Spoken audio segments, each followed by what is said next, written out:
there's a misconception about exactly what investors do or what their mindset is. Investors, we often think of them as kind of risk takers, but they're actually very risk averse. They're investing other people's money. It's not their money for the most part. And they're not going to invest that in an environment which is, sparse in terms of startups or doesn't have the right environment to support them. So that investment sort of follows the presence of other factors. And those other two factors, one of them is infrastructure. So infrastructure is partly social infrastructure. It's making sure there's strong networks to learn from of founders and mentors and so on. But when it comes to physical infrastructure, it's partly about places to start companies. But this is where we should revisit our model and say it's not just one funnel, it's multiple funnels for different domains. Now, maybe another way we could think about that is pathways to scale. So let's imagine we're talking about biotechnology, for example. The pathway to scale there requires lab space. And if you haven't got the lab space in the country, you're going to go to Cambridge or Silicon Valley. So this is a place where governments can relatively easily intervene, funding permitting, to make sure that lab space is available. So there's no reason to have to leave the country to find that lab space. You can apply the same to other types of deep tech spin out. Do we have enough robotics, limited scale manufacturers? Funnily enough, actually, I was speaking to a robotics company just at the end of last year, and I said to them, what is going to keep you here? What's going to keep you here? And they said, well, at some point, bless her, we are in the middle of the foyer, so it's all right. We're just going to wait for the lovely lady to... there we go. She'll be back.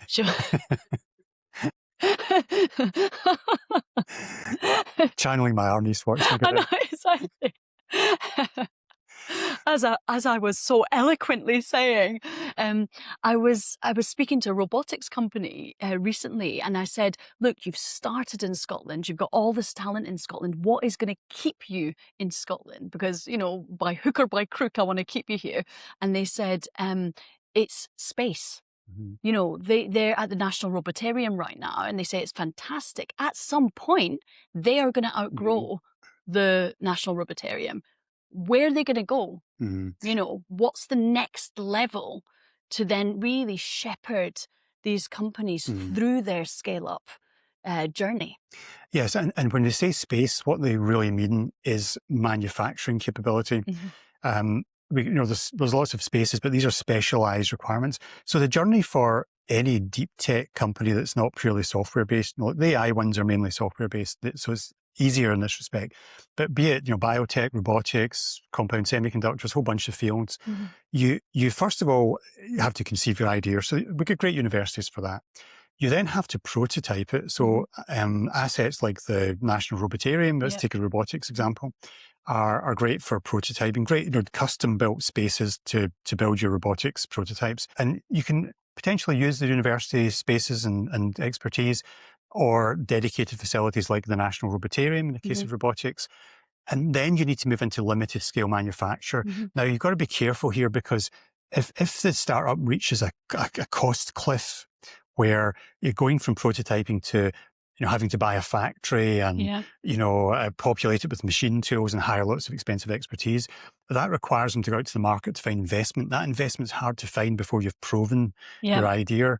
So when I talk about pathways to scale, what I mean is, to follow that robotics example, we should have a limited scale manufacturing capability that allows to be shared across different startups, that has the physical devices required to create an initial sort of product manufacturing pipeline where you can shake out the product, learn how to produce it, and also the shared expertise on supply chain discovery, operational excellence on manufacturing lines and so on and so forth, and have that available before you need to take investment to get that. Because if you go through that stage, you find investments more available, it's cheaper, it takes less of your equity.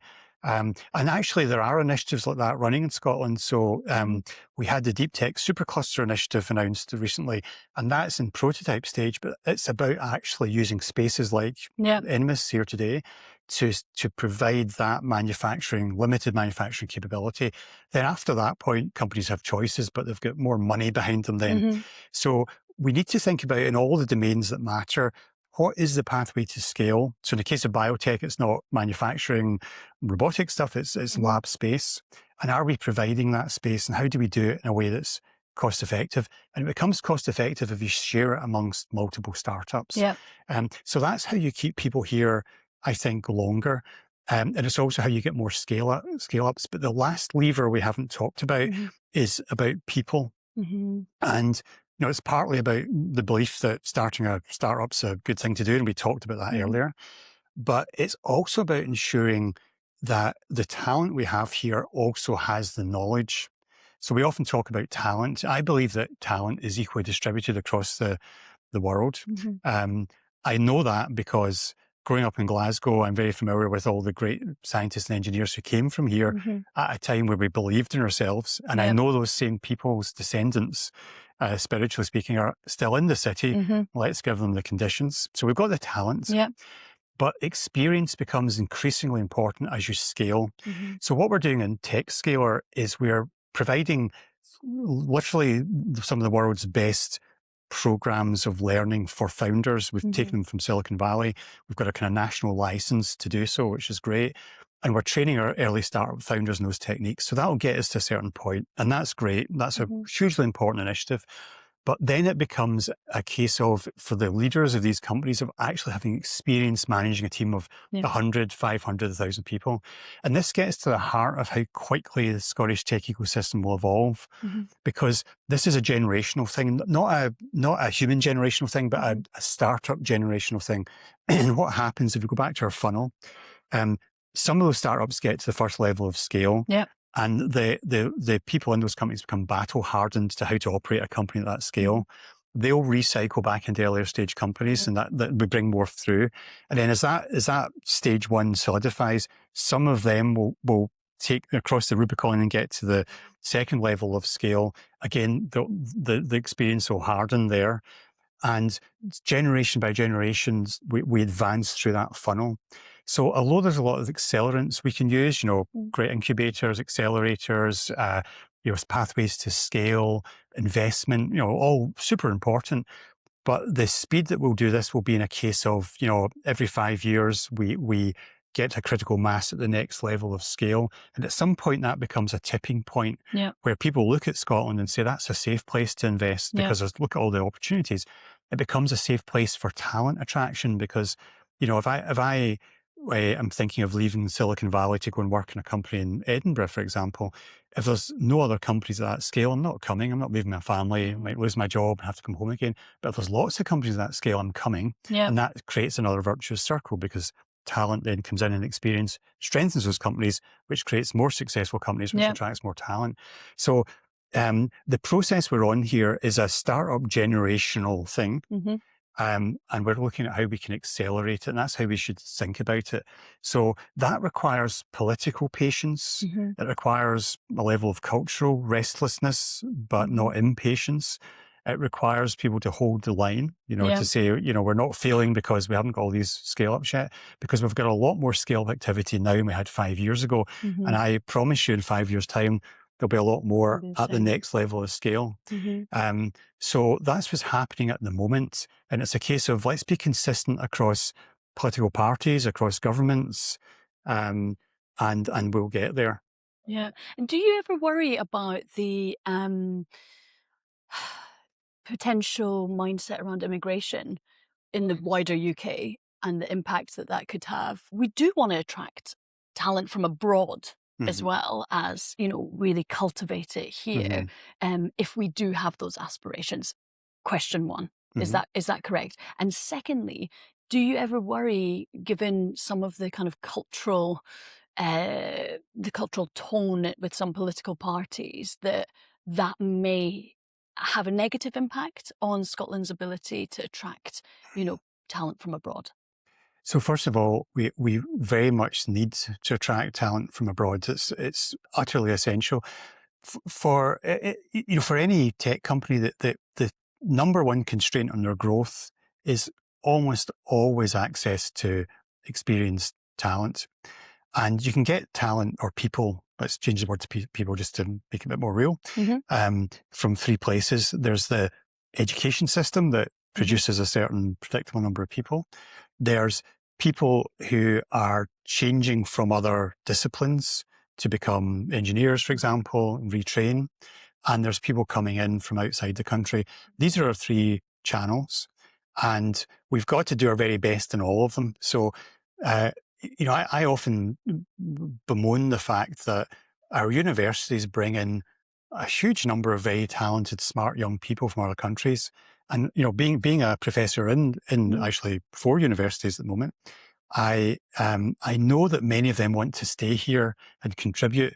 And I know that some of the most entrepreneurial people are people who've decided to move from one country to another, even if it's only temporarily, because it takes some nerve to do that, some independence, and they make great entrepreneurs and great colleagues and so on. And we can't really retain those people in Scotland today because of wider political conditions. So it's an enormous opportunity lost. To give you another example, I believe that Skyscanner would not have happened if we hadn't had access to European people working in Scotland, because no Scottish company is going to win in the world by being the best company in Scotland, dominating Scotland. You need to be able to compete with the world, and that means you need to take your product to the world. So in Skyscanner, we could hire people from all over Europe and beyond to talk with an authentic voice to those markets, who understood those markets. Post-Brexit, that's much, much harder, much, much more expensive. It costs a lot of money to get people in on visas. So I think it's a huge opportunity if we could just think about immigration for what it is, which is an influx of talent in the main. Now, you asked about do I worry about the wider political context?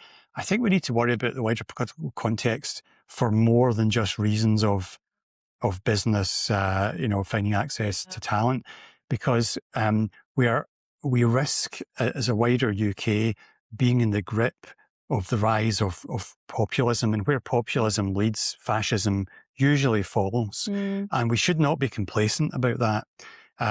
It's close enough to all of our lifetimes, the horrors of the past rises of fascism, that we shouldn't be complacent.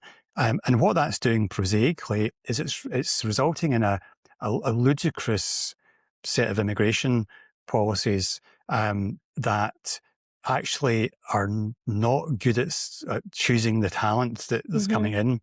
For example, it's quite easy to target like students coming here because they're easily countable and all that stuff. But it's completely nuts to do that, but we're doing it because the political discourse has become so degraded that we have to blame everything on immigration. And I think we talked about leadership earlier. This really is a moment for political leadership.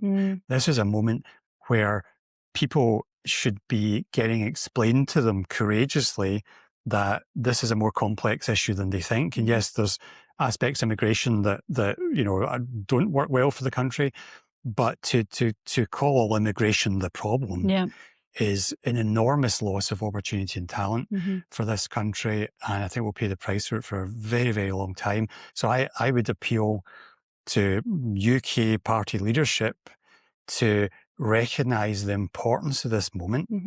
And we have a choice between two paths, and one of them leads to a very, very dark place. And at the moment, we're all configuring our parties to walk that path unwittingly, because it's more expedient in the short term. So this goes well beyond our topic today, but absolutely it impacts the things we're trying to achieve in Scotland. Of course, I should say the Scottish government is very pro immigration, but doesn't have the tools because of the devolution settlement to do anything about it. And there just isn't the appetite at the UK level to provide regional variations in immigration policy. And I think that's a lost opportunity. And finally, in terms of politicians and political culture, you served as Chief Entrepreneurial Adviser to the Scottish Government.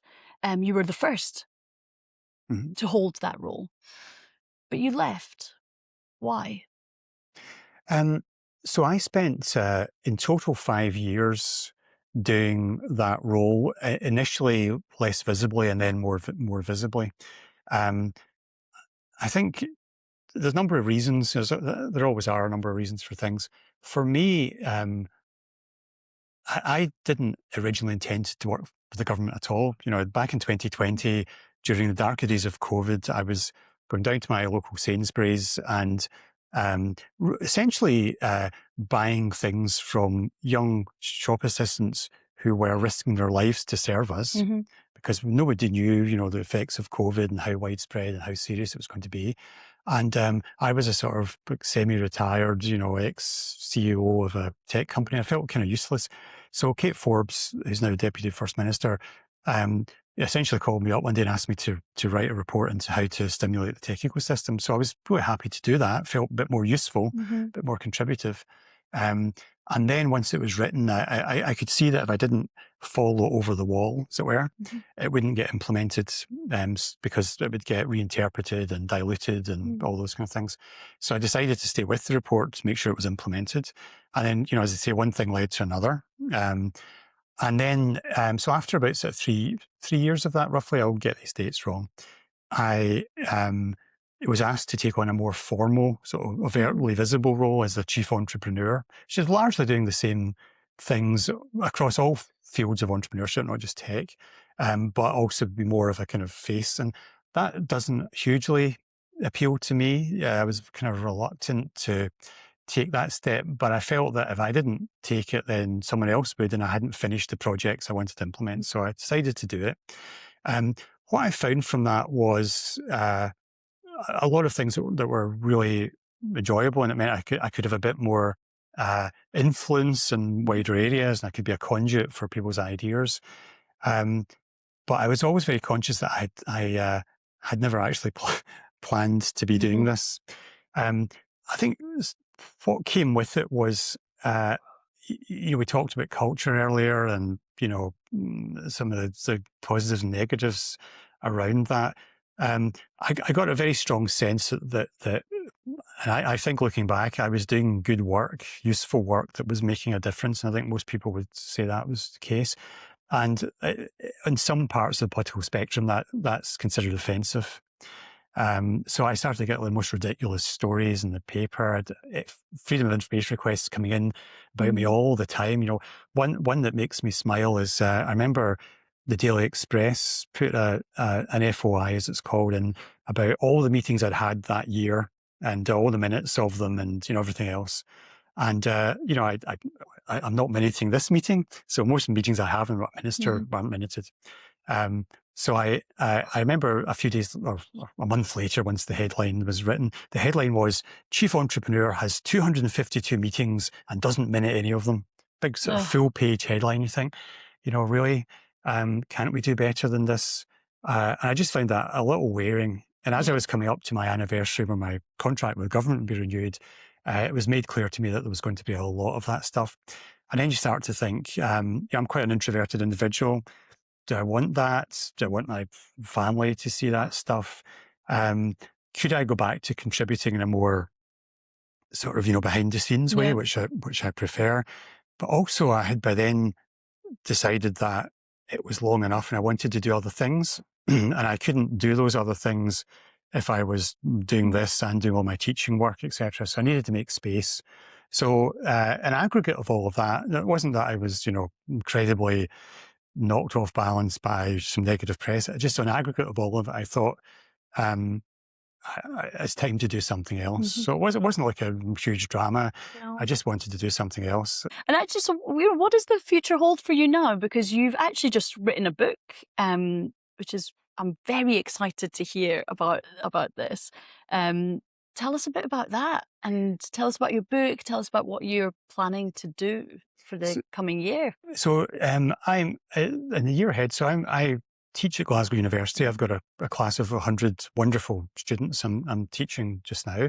I also work with Strathclyde University, the School of Arts and the Conservatoire. Really interesting projects to try and bring some of these ideas we talked about to life, working with some wonderful people. And for me, it's super refreshing to work with the the creative and performance sector, because they're fantastic people, look at the world differently from us techies. And I'm learning a lot from it, and I hope I'm contributing. So that's keeping me busy.